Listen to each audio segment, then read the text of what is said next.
today, Russia has accused Ukraine of firing US-made long-range missiles into the country for the first time. The Defense Ministry said the missiles hit the Bryansk region this morning, triggering a fire at a military facility.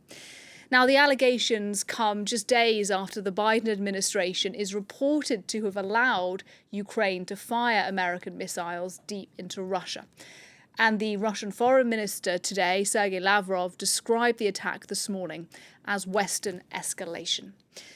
Well, let's go live then to Kyiv on the programme and speak to Gulliver Cragg. He's our correspondent in the Ukrainian capital. Gulliver, what more do we know about what may have happened today? And specifically, has there been any claim of responsibility from Ukraine?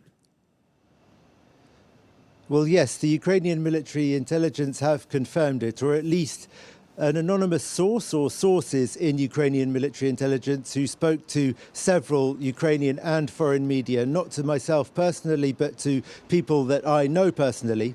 They confirmed that it was Bryansk region that was targeted, that it was a military facility, and that it was these ATACMS that were used. They didn't confirm the number or whether any of them were shot down. The Russians are claiming that 5 out of 6 of these missiles were shot down. The Ukrainians have not commented on that aspect. I think we could also note that Bryansk region borders Kursk region, and our understanding is that the Ukrainians see this as part of their campaign in Kursk region, their campaign to hold on to the part of that Russian region that they occupied in August and which the Russians are trying to take back. So in that sense, it comes within the remit of what the Americans said the authorization to use these missiles was for. And Gulliver, speak to us a bit more widely about what's happening in the war at the moment. We're marking now 1,000 days since the Russian invasion began. And a bit earlier on today, Ukraine approved a new budget for its defence.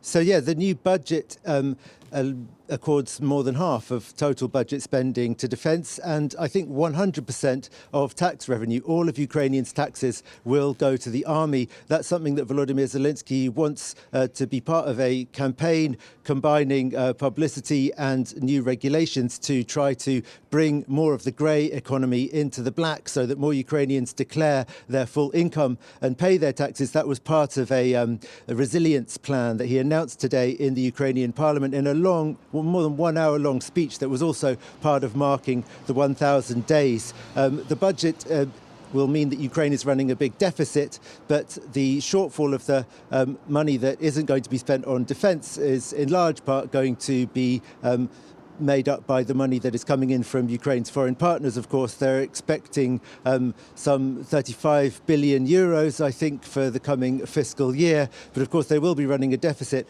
Let's give you an idea, though, about what Ukraine is able to spend on its defence compared to what the Russians seem to be able to spend at the moment, with their economy having defied predictions and continued to grow. They've still got enough money, the Russians, to be offering payouts of $20,000 to $1,000, one-off payouts for signing up to the army, huge salaries once you're in the army. Ukrainians, meanwhile, the best paid soldiers in the Ukrainian army are the frontline infantrymen who are taking the most risks to their lives.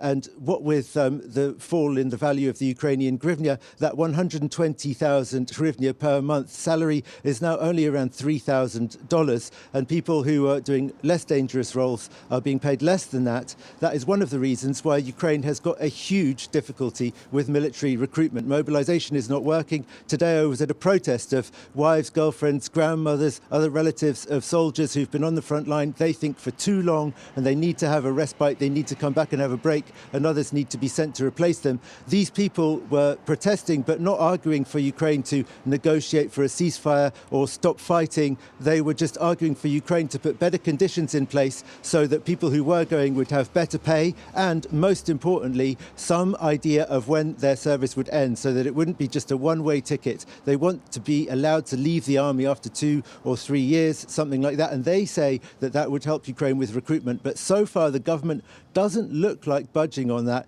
in any significant way. Gulliver Cragg for us there live in Kyiv. Thanks very much.